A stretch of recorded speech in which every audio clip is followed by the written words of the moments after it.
On y va, c'est parti.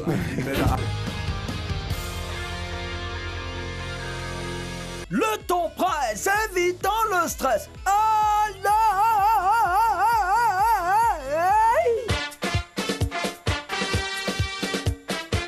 On décompresse. Bienvenue dans les news de Madame Monsieur. Bonsoir, ça va bien arriver. Voilà les amis, commençons aujourd'hui avec mariage. Je suis riche, je cherche une femme. Viens, j'ai femme pour toi. Matthew Lepre, un Australien de 26 ans, gagne à 75 000 € par mois. Près de 50 millions de francs CFA. Cet homme d'affaires a travaillé très dur pour en arriver là. Mais en cherchant l'argent, il n'a pas eu le temps de tomber amoureux et de se caser. Oh! Donc maintenant, Matthew cherche une compagne. Il dit que ses amis lui ont déjà présenté plusieurs filles, mais aucune d'entre elles ne l'a intéressé. Mon ami, viens Abidjan, tu as trouvé, tu vois? Hé, tu n'as pas bien cherché. Je préfère être aimé pour ce que je suis plutôt que mon compte en banque. J'ai réalisé à travers mon succès que l'argent ne pouvait pas acheter le bonheur, l'amour ou la famille. Un partenaire est quelqu'un qui vous soutient pendant les bons comme les mauvais moments. A-t-il expliqué? Aïe, pardon là, viens Abidjan t'aider à trouver ça. Très rapidement, ça va trouver l'âme sœur. Sorcellerie! Ne tuez pas les sorciers, on va les soigner!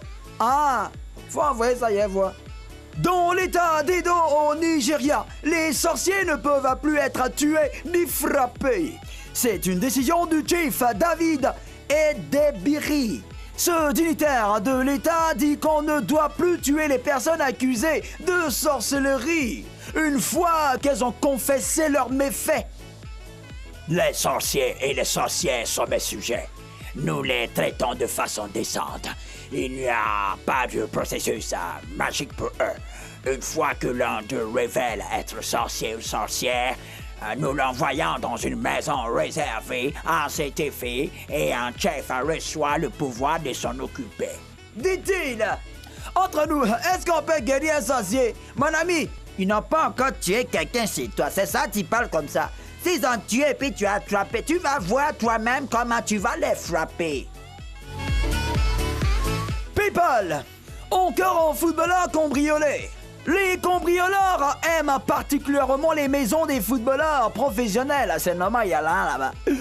Après mon fils de paille, Dimitri Payet, Eric Choupo-Moting et bien d'autres, c'est le gagnant Kevin Prince Boateng qui vient de se faire cambrioler.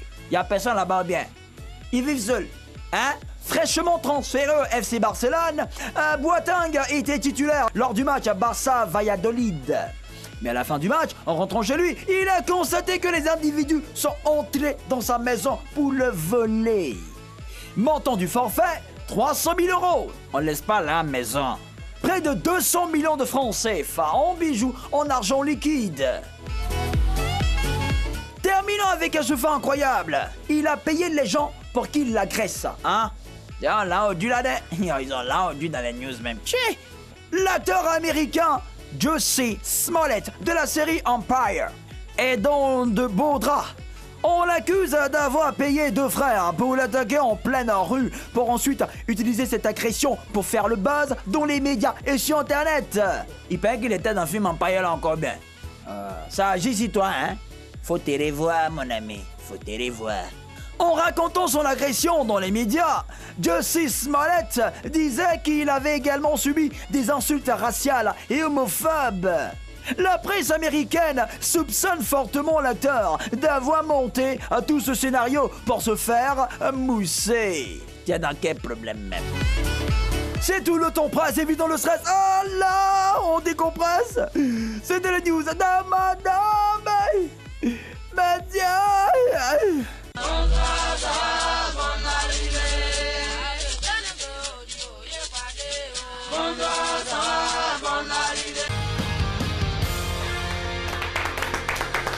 Très heureux de vous retrouver. Nous sommes sur RTI 2, hein, pour ne pas dire on se retrouve sur la 2. Voilà.